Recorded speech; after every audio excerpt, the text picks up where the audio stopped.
Welcome dear students. आज हम periodicity of properties की बात करेंगे। हमने जनरल पीरियोडिक टेबल को देख लिया कि ये क्या है, क्यों है, किस तरह की अरेंजमेंट है, एलिमेंट्स किस ग्रुप्स में जो अरेंज्ड हैं तो और पीरियड्स में अरेंजमेंट है तो वो किस किस्म की सीक्वेंसेस फॉर्म करती हैं।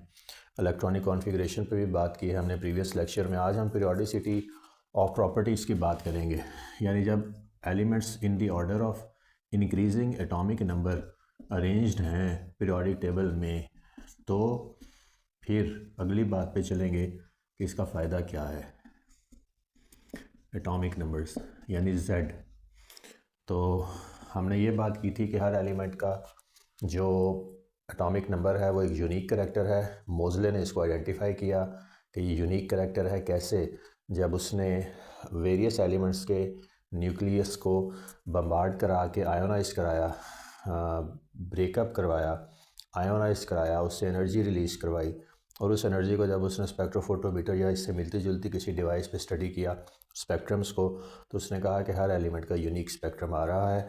नतीजा क्या अख़ज़ किया कि हर एलिमेंट का जो न्यूक्लियस है उसमें जो नंबर ऑफ़ प्रोटॉन्स हैं वो डिफरेंट हैं।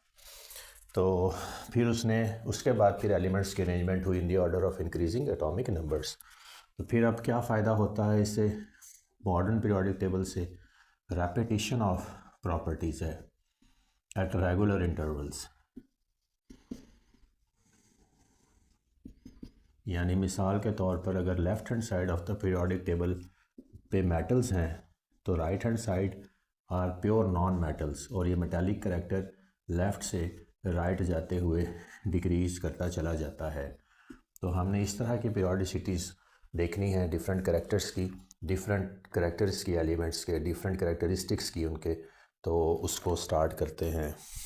अब इससे पहले कि हम पीरियोडिसिटीज़ को बाज़ाब्ता तौर पर स्टार्ट करें, ये कुछ कॉन्सेप्ट्स हैं जिनका हमें पता होना चाहिए।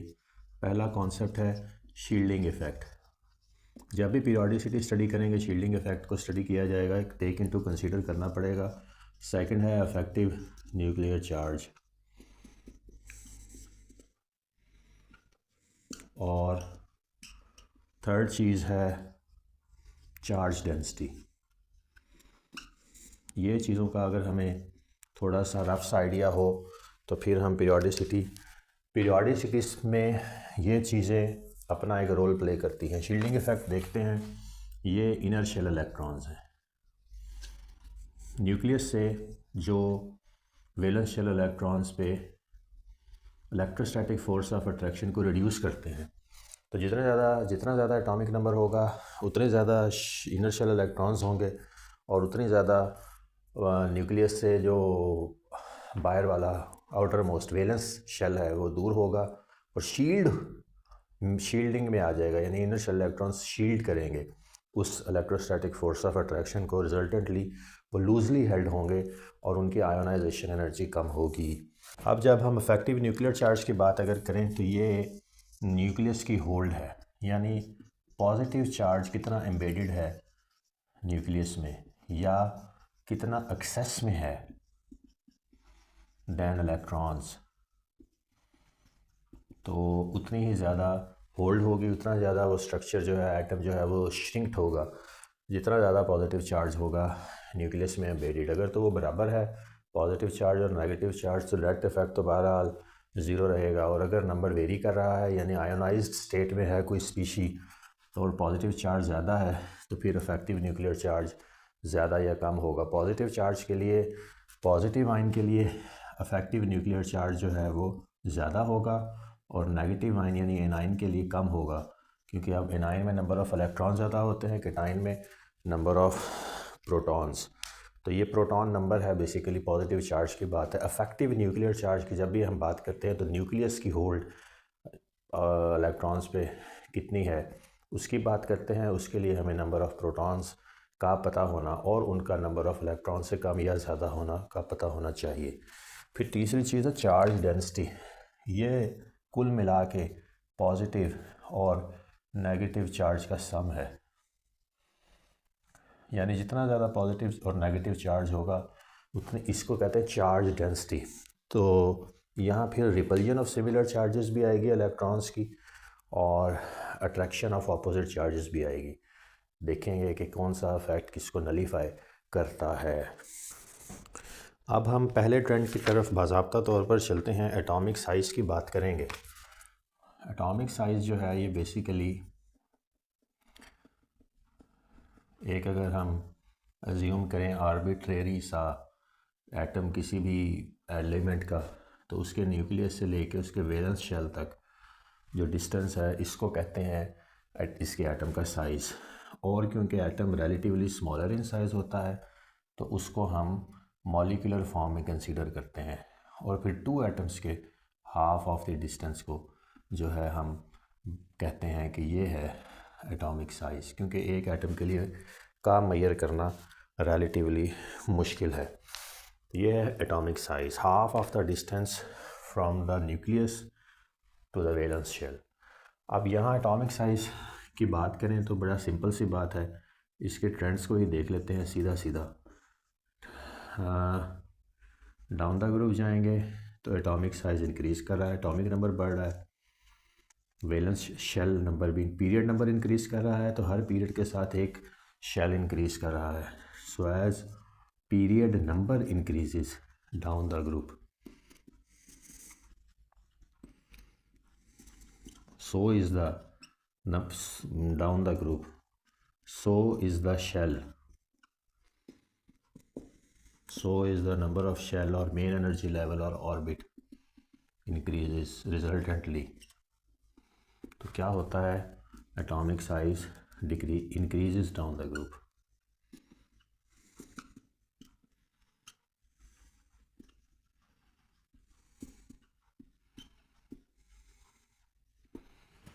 और अगर लेफ़्ट टू राइट की बात करेंगे तो लेफ़्ट से right atomic size is decreasing. Decrease क्यों कर रहा है, क्योंकि एक ही पीरियड में नंबर ऑफ़ शेल्स तो इंक्रीज़ नहीं कर रहे, लेकिन इलेक्ट्रॉन्स एटॉमिक नंबर इंक्रीज़ कर रहा है, रिजल्टेंटली नंबर ऑफ़ इलेक्ट्रॉन्स भी इंक्रीज़ कर रहे हैं within the same shell. तो ओवरऑल जो है इसमें काफ़ी सारे फिनोमिनाज आ जाएंगे, जिसमें इफेक्टिव न्यूक्लियर चार्ज भी है, चार्ज डेंसिटी भी है, शील्डिंग इफेक्ट भी है। लेकिन सबको जब काउंटर एक्ट किया जाएगा, एक का इफेक्ट दूसरे से नलीफाई किया जाएगा, तो ओवरऑल जो स्ट्रक्चर है वो श्रिंक करेगा। तो लेफ़्ट से राइट जाते हुए हमारा एटॉमिक साइज़ और एटॉमिक रेडियस दोनों डिक्रीज़ करते हैं प्रोग्रेसिवली। एक पॉइंट पे आके इंक्रीज़ भी करते हैं शुरू में, स्टार्ट में ट्रांजिशन एलिमेंट्स तक के कुछ हिस्से तक, लेकिन जब आप नॉन मेटल्स की तरफ चलते जाते हैं तो फिर बाज़ाब्ता तौर पर आपको श्रिंक हुआ महसूस होगा। वजह क्या है, चार्ज डेंसिटी बढ़ती जा रही है, वैलेंस शेल भी ओवरलोड है या लोडेड है, बहुत कम जगह बाकी हैं, तो जो साइज़ है और इतना ही जो है वो एटॉमिक नंबर भी, नंबर ऑफ प्रोटॉन्स भी इंक्रीज़ कर रहे हैं।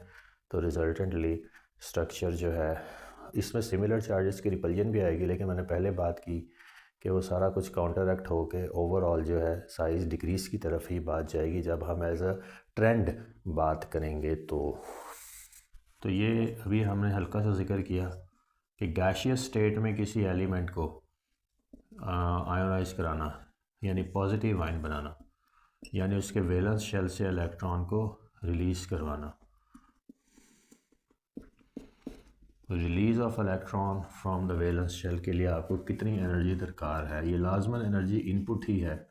इट्स एन एंडोथर्मिक फिनोमिनम, सराउंडिंग से एनर्जी सिस्टम में जाएगी, और कितनी जाएगी ये डिपेंड करेगा कि स्पीशी की चार्ज डेंसिटी कितनी है और वैलेंस शेल में उसके कितने इलेक्ट्रॉन्स हैं। जितनी ज़्यादा ऑक्यूपेंसीज होंगी वैलेंस शेल में, उतना वो आयोनाइजेशन एनर्जी उसकी ज़्यादा होगी।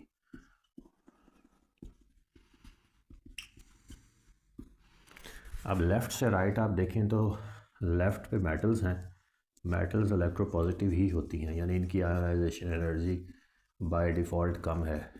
Ability to form positive charge is ionization energy in short, ability to form positive ion.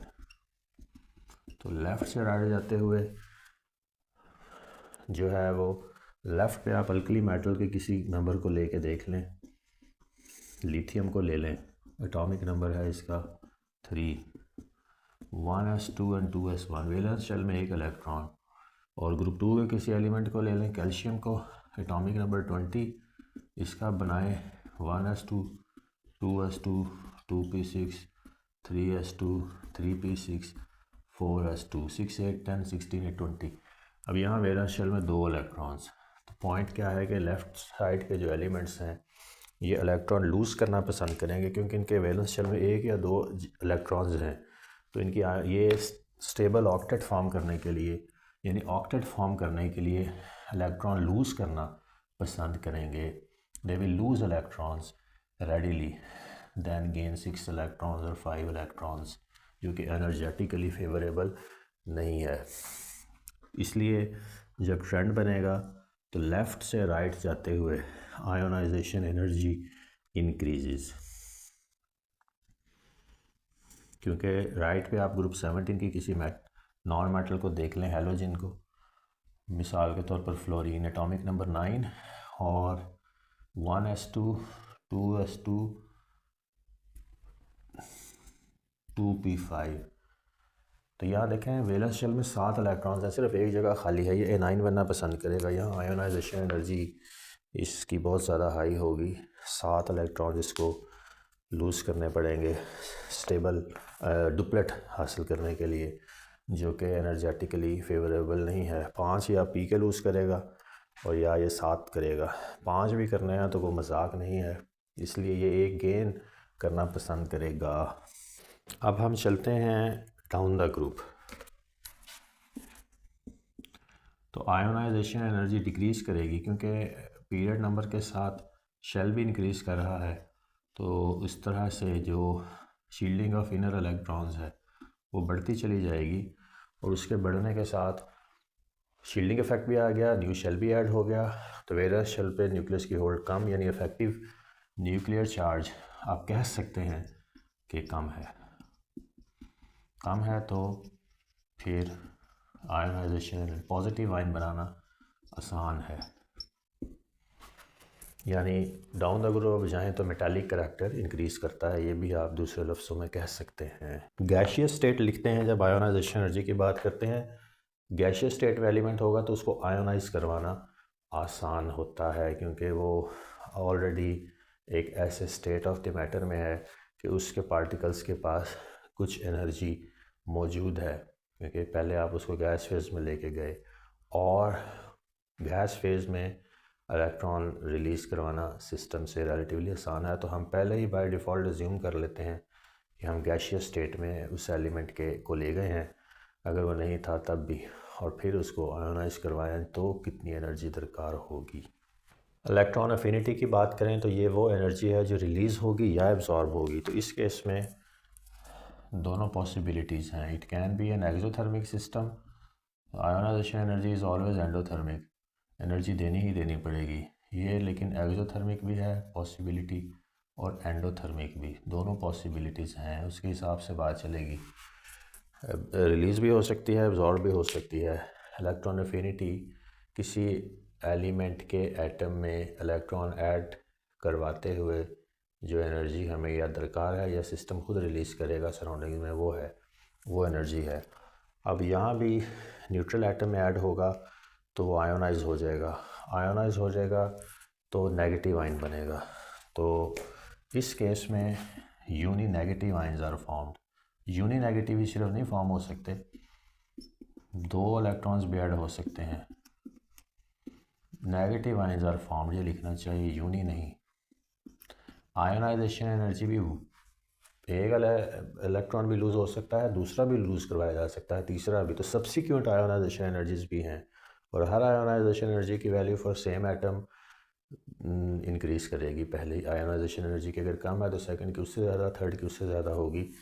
और यहाँ नेगेटिव आयंस भी आप फॉर्म मोर देन 1 ऐड करवा सकते हैं, यानी एनाइंस फॉर्म करते हुए आप ऑक्सीजन में 2 इलेक्ट्रॉन्स भी ऐड करवा सकते हैं ऑक्सीजन में, और O2 माइनस आयन बनता है, ऑक्सीजन आयन इसको कहते हैं, O2 माइनस। हम जानते हैं कि ऑक्सीजन का जो ये है वैलेंस शेल, इसमें 4 हैं इलेक्ट्रॉन्स, 2 की इसको ज़रूरत है तो ये जमा 2 हो जाएंगे 1 बाय 1। तो इसकी 2 इलेक्ट्रॉन अफिनिटी वैल्यूज़ हैं इसी तरह से जो हमारे हैलोजेंस हैं ग्रुप 17 के मेंबर्स, फ्लोरीन से लेके आयोडीन एस्टाटीन तक, ये यूनी नेगेटिव आयन फॉर्म करेंगे with the gain of 1 electron, क्योंकि इनके वैलेंस शेल में सिर्फ एक इलेक्ट्रॉन है की ज़रूरत है टू फॉर्म एन ऑक्टेट, और ऑक्सीजन को 2 की ज़रूरत है टू फॉर्म एन ऑक्टेट। तो अब इसके ट्रेंड की बात करें तो जितनी ज़्यादा ऑक्यूपेंसीज अवेलेबल होंगी, कम ऑक्यूपेंसीज अवेलेबल होंगी, जितनी चार्ज डेंसिटी ज़्यादा होगी उतना वो एनाइन फॉर्म करने की सलाहियत ज़्यादा रखेगा। तो left hand side of the periodic table में ऑक्यूपेंसीज ज़्यादा अवेलेबल हैं वैलेंस शेल में। तो लेफ़्ट से राइट अगर आप देखें तो ये non metals are have more high electron affinity values in the sense के एनर्जी रिलीज़ करेंगे वो सिस्टम में। तो electron affinity increases, electron affinity increases as we move from left to right in a period। और वजह बता दी इसकी। अब डाउन द ग्रुप अगर देखनी है तो डेफिनेटली डिक्रीज़ करेगी। तो डाउन द ग्रुप अगर आप बात करें, डाउन द ग्रुप पोलराइजेबिलिटी की कैपेबिलिटी बढ़ गई होती है। वो जो सिस्टम जो वैलेंस शेल है वो इजीली डिस्टॉर्ट हो सकता है पॉजिटिव आयन फॉर्म करने के लिए, क्योंकि वैलेंस शेल ज़्यादा चार्ज, शील्डिंग इफेक्ट ज़्यादा, नंबर ऑफ़ शेल्स इंक्रीज़ करते चले जा रहे हैं डाउन द ग्रुप, तो वो पोलराइज होगा, लेकिन पॉजिटिव आयन फॉर्म करने के लिए, नेगेटिव आयन फॉर्म करने की तरफ वो स्पीशी नहीं जाएगी, क्योंकि वो लेस स्टेबल हो चुकी है। नंबर ऑफ़ शेल, जितने ज़्यादा शेल्स और इतना ज़्यादा नंबर ऑफ़ शेल्स और ज़्यादा नंबर ऑफ़ इलेक्ट्रॉन्स, उतना ही system unstable. Less stability means less electron affinity values and less affinity for electrons and more chances of forming a positive ion. Ionisation energy की value कम होगी, electron affinity की ज़्यादा। तो डाउन द ग्रुप आप लिखेंगे कि electron affinity decreases as we move down the group।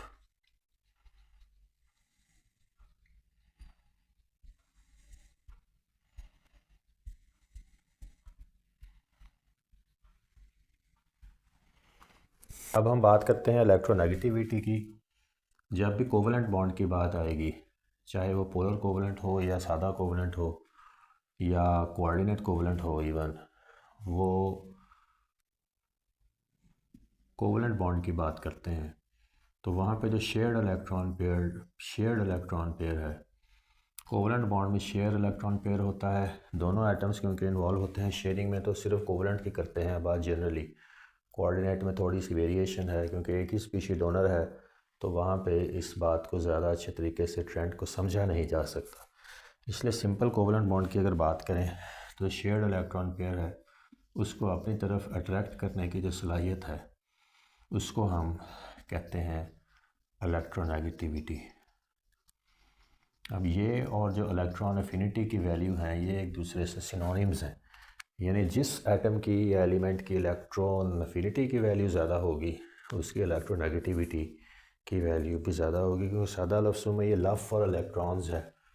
तो ऑलरेडी वो करेक्टर इलेक्ट्रॉन अफिनिटी पैदा कर चुकी एनाइन फॉर्म करने के, तो वो स्पीशी फिर जब मॉलिक्यूल फॉर्म करने में जाएगी तो तब भी वो इलेक्ट्रॉन की अफिनिटी उसकी रहेगी, अफिनिटी फॉर इलेक्ट्रॉन्स। उसको फिर हम इलेक्ट्रोनेगेटिविटी कह देते हैं, जब वो बॉन्डिंग में जाके इलेक्ट्रॉन को अपनी तरफ खींच के अपने ऊपर नेगेटिव चार्ज ले ले। अब यहाँ पे सिर्फ ऊपर चार्ज आएगा और बाज़ाब्ता तौर पर वैलेंस शेल में वो इलेक्ट्रॉन ऐड तस्वुर नहीं होगा, वो म्यूचुअली शेयर्ड ही होगा। लेकिन अब इस ट्रेंड को इलेक्ट्रोनेगेटिविटी कह देते हैं। पॉलिंग ने इसको इलेक्ट्रोनेगेटिविटी के ट्रेंड को स्टडी किया, रिलेटिव स्केल उसने बनाया इसको स्टडी करने का। तो पॉइंट ये है कि बाज़ाब्ता तौर पर तो इसको स्टडी नहीं किया जा सकता, एक तखमीना लगाया जा सकता है, और वो तखमीना इस इलेक्ट्रॉन अफिनिटी से लगाया जा सकता है। यानी वो जो बात मैंने अभी की कि जिस स्पीशी की इलेक्ट्रॉन अफिनिटी की वैल्यू ज़्यादा है उसकी बाय डिफ़ॉल्ट इलेक्ट्रोनेगेटिविटी की वैल्यू भी ज़्यादा होगी, क्योंकि यहाँ सिर्फ मॉलिक्यूल में जाके इलेक्ट्रॉन्स के लव की बात है और वहाँ सादा एटॉमिक स्टेट में इलेक्ट्रॉन से लव की बात है। वही ट्रेंड्स हैं electronegativity increases from left to right,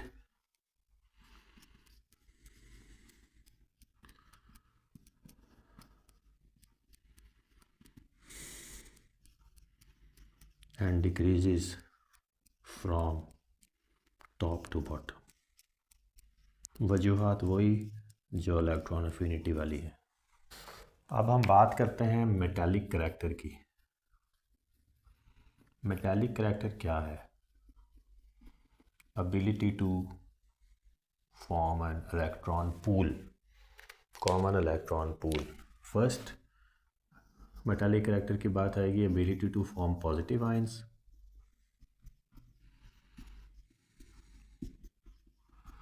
और सेकंड इसकी बात आएगी फिर कि कॉमन इलेक्ट्रॉन पूल फॉर्म करने की सलाहियत। अब वो कॉमन इलेक्ट्रॉन पूल कैसे फॉर्म होता है? वो ये है कि जो मेटल है उसका जो न्यूक्लियस है वो जो इलेक्ट्रॉन्स हैं उनको अपने रेंज से बहुत ज़्यादा दूर जाने नहीं देता, और वो एक कॉमन पूल का सिस्टम का हिस्सा रहता है। अभी कॉपर है, ये आयोनाइज हुआ, इसने कॉपर +2 स्टेट हासिल कर लिया, आयोनाइज हो गया, ये इसके 2 इलेक्ट्रॉन, इसके 2 इलेक्ट्रॉन, यहाँ एक और कॉपर, ये भी 2 इलेक्ट्रॉन। अब ये एक कॉमन पूल बन जाएगा, यानी ये जो वैलेंस शेल इलेक्ट्रॉन यहाँ पे ये लूज़ हो रहे हैं कॉपर के, ये अब इसके मदार से बाहर नहीं जाएंगे और ये सब के सिस्टम का हिस्सा बन जाएंगे, और एक आपको strong and rigid metallic structure मिलता है। और उसकी वजह यह है कि एक कॉमन पूल फॉर्म हो जाता है, सी ऑफ इलेक्ट्रॉन्स, और सराउंडिंग पॉजिटिव आयंस या सराउंडिंग कैटायंस जिनके वो इलेक्ट्रॉन्स हैं। तो इस कॉमन सी की वजह से आपको उनकी शाइनी अपीयरेंस नज़र आती है, metallic lustre, ductility, strength, malleability, electrical conductivity, thermal conductivity, ये सब इस करैक्टर की वजह से हैं, जिसको सादा लफ्ज़ों में हम मेटालिक करैक्टर कहते हैं। हम जानते हैं कि लेफ़्ट से राइट पॉजिटिव आयंस फॉर्म करने की सलाहियत कम होती जाती है, तो left to right metallic character decreases,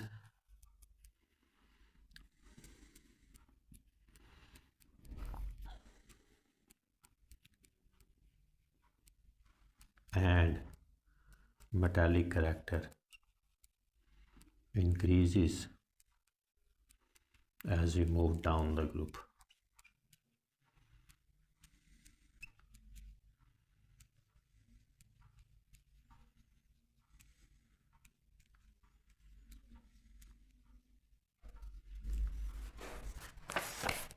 अब हम बात करते हैं डियर स्टूडेंट्स रिएक्टिविटी की। तो रिएक्टिविटी को आप किस सेंस में देखेंगे? अगर पॉजिटिव आयंस फॉर्म करने की सेंस में बात है तो it decreases from left to right, और अगर नेगेटिव आयंस फॉर्म करने की बात है तो increases from left to right. तो रिएक्टिविटी का एज अ ट्रेंड तो बात नहीं की जा सकती। लेफ़्ट हैंड साइड वाले एलिमेंट्स जो हैं 1 to 12 तक पॉजिटिव आयंस फॉर्म करने की सलाहियत रखते हैं, और जो 13 से 18 तक हैं in general negative ions form करने की सलाहियत रखते हैं। तो रिएक्टिविटी की बात तो तब ही है, ये नेगेटिव आयन फॉर्म करेंगे तो ही ये लूज़ करेंगे इलेक्ट्रॉन, तो इनको देंगे और आयनिक बॉन्ड फॉर्म होगा। और कोवलेंसी की बात आएगी मेटलॉइड्स के लिए कि कितने इलेक्ट्रॉन्स वैलेंस शेल के वो दे सकते हैं और देते हैं जब वो बॉन्डिंग में जाते हैं ट्राई कंपाउंड्स बनाने में, जैसे बोरॉन ट्राईफ्लोराइड है, और कार्बन के कंपाउंड्स हैं लाइक मीथेन। तो यहाँ आता है कोवलेंसी का फैक्टर उस सेंट्रल एटम के लिए जो इन्वॉल्व होता है बॉन्डिंग में दूसरे स्पीशीज से जो उसको सराउंड करती हैं। तो इसलिए रिएक्टिविटी के ट्रेंड को एज अ जनरल ट्रेंड तो फॉर्म नहीं किया जा सकता। डेंसिटी की अगर बात करें, this is mass per unit volume, और डाउन द ग्रुप अब जाएँ, मास की बात करेंगे तो mass number of protons plus number of neutrons की बात होगी एटम्स के लिए। तो एज अ जनरल ट्रेंड अगर बात करें तो डाउन द ग्रुप मास भी बढ़ रहा है और वॉल्यूम भी बढ़ रहा है, तो ये रेशो इंक्रीज़ कर रही है, तो it increases down the group density. और लेफ़्ट से राइट पे जाएं तो सिस्टम श्रिंक हो रहा है, वॉल्यूम डिक्रीज़ कर रहा है, मास तो बढ़ रहा है लेकिन मास per unit volume mass per unit volume की बात करेंगे तो सराउंडिंग में तो सिस्टम श्रिंक कर रहा है, वॉल्यूम जो है न्यूक्लियस का वो डिक्रीज़ कर रहा है, और जो मास है नंबर ऑफ प्रोटॉन्स और न्यूट्रॉन्स वो इंक्रीज़ कर रहे हैं। तो इसकी रेशो की अगर बात करेंगे तो फिर आप कहेंगे कि it decreases as you move from left to right, क्योंकि ये रेशो है, इसको कम्युलेटिव में देखना पड़ेगा।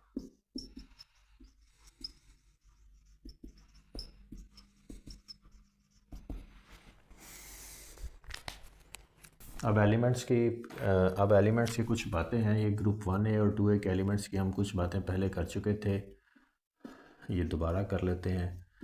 ये अल्कली मेटल्स हैं और ये अल्कलाइन अर्थ्स हैं, क्योंकि ये basis alkali is base alkaline earths, और अर्थ इसलिए कि ज़मीन से निकाली जाती हैं, और अल्कली इसलिए कि जब भी आप इनको वाटर से ट्रीट करवाएं तो ये हाइड्रोक्साइड्स फॉर्म करेंगी, साथ हाइड्रोजन गैस भी लिबरेट होगी। इसी तरह से ग्रुप 2 की भी CaOH ट्वाइस प्लस हाइड्रोजन, इसलिए इनको अल्कली और अल्कलाइन अर्थ्स कहते हैं। इनकी चार्ज डेंसिटी रिलेटिवली कम है ट्रांजिशन मेटल से, तो ये सॉफ्ट मेटल्स हैं, ईजिली मोल्डेबल हैं और good conductors of heat and electricity हैं। नॉन मेटल से रिएक्ट करके आयनिक बॉन्ड फॉर्म करती हैं।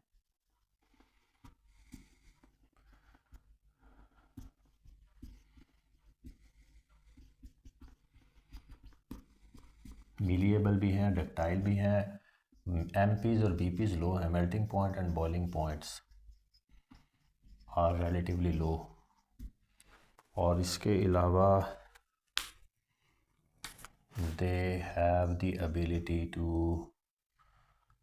they have relatively lower ionization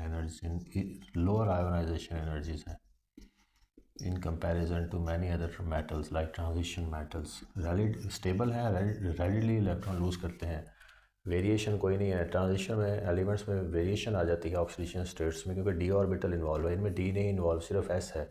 पता है कितने इलेक्ट्रॉन्स हैं, मैक्सिमम 2, तो इनकी आयोनाइजेशन एनर्जी लो है। इसी तरह से ट्रांजिशन एलिमेंट्स की बात करें तो इनकी कुछ बातें मैं लिख देता हूँ जो हमें पता होनी चाहिए। एक है इनकी coloured compounds, variable oxidation states हैं, इसकी वजह से कलर कंपाउंड्स हैं। वेरिएबल ऑक्सीडेशन स्टेट्स क्यों हैं? क्योंकि d ऑर्बिटल भी इन्वॉल्व है, चार्ज डेंसिटी ज़्यादा है, स्टेबिलिटी कम है, लेस स्टेबल है, मोर प्रॉन है to ionisation with variable oxidation states.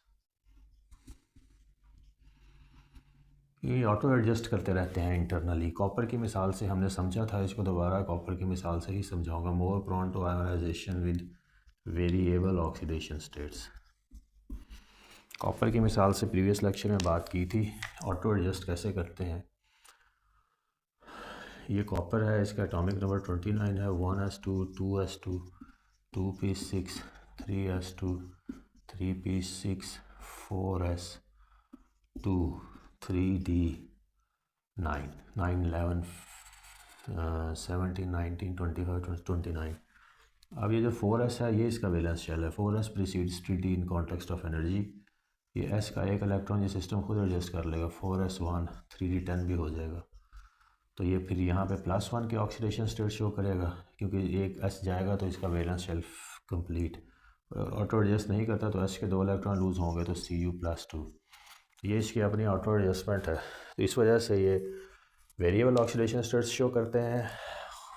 Coloured compounds फिर आएंगे, स्पेक्ट्रम वेरी करेगा, energy of the emitted radiations जो है वो वेरी करेगी, यानी काफ़ी किस्म के कलर्स देगी।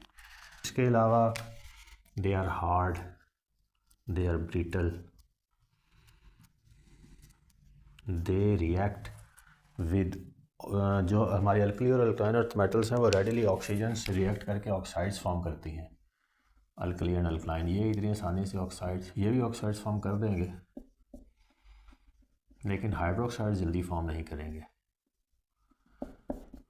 तो ये ऑक्साइड्स तो फॉर्म कर देंगे, फिर हाइड्रोक्साइड्स की तरफ जल्दी नहीं जाते। इसलिए उनको ख़ास तौर पर अल्कली और अल्कलाइन अर्थ मेटल्स कहा जाता है। इनको भी रीशेप किया जा सकता है, रीमोल्ड किया जा सकता है, इलेक्ट्रोप्लेट किया जा सकता है, good conductors of heat and electricity हैं और कॉम्प्लेक्सेस फॉर्म करने की सलाहियत रखते हैं। जब भी वेरिएबल ऑक्सीडेशन स्टेट्स आएगा, कॉम्प्लेक्सेस यानी ये सेंट्रल एटम और इनके गिर्द legends many different elements attach होंगे और एक कॉम्प्लेक्स बन जाएगा। उसके बाद हैलोजेंस की बात की है बुक ने। हैलोजेंस 17 के मेंबर्स हैं, नॉन मेटल्स हैं। नॉन मेटल्स हैं, यूनी नेगेटिव आइंस फॉर्म करने की सलाहियत रखते हैं, मेटल्स के साथ मिलके आयनिक बॉन्ड फॉर्म करते हैं,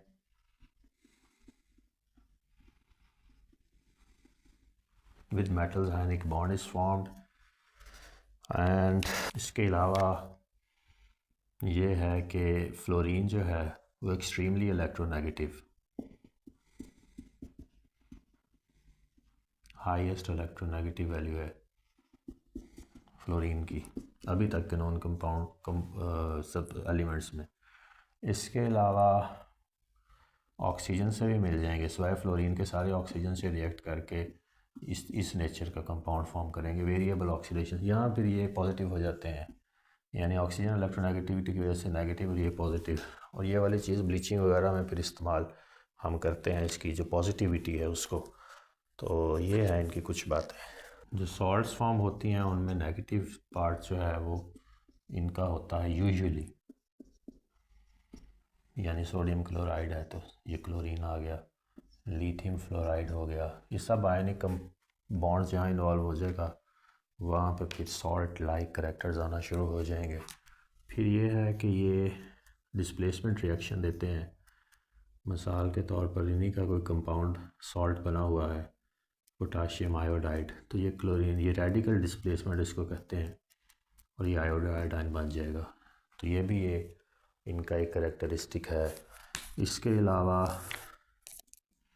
वाटर में अगर आप इनको डिस्पर्स करेंगे तो ये हाइड्रोजन के साथ ही बॉन्ड फॉर्म करेंगे, और इसके अलावा ये जो बाकी स्पीशी बच जाएगी ये हाइड्रोक्साइड आयन ही है, ये एसिड्स फॉर्म करेंगे। तो बाज़ाब्ता तौर पर आप हाइड्रोजन से ऐसे इंटरेक्शन दिखा दें या वाटर से hydrogen as a proton liberate कर लें ये, तो ये एसिड्स फॉर्म करने, हाइड्रोजन हेलाइड्स इनको कहते हैं, hydrogen halides, these are strong acids form करने की सलाहियत भी रखते हैं हमारे halogens. Hydrogen fluoride is the strongest bond क्योंकि fluorine is extremely small sized atom और ये डिक्रीज़ करता जाता है HX bond as we move down the group. और इसके अलावा रिएक्टिविटी के कॉन्टेक्स्ट में हैलोजेंस की बात करें तो फ्लोरीन इज़ मोस्ट इलेक्ट्रोनेगेटिव क्योंकि स्मॉल साइज़ है, जल्दी से एक इलेक्ट्रॉन लेकर स्टेबल होना चाहेगा।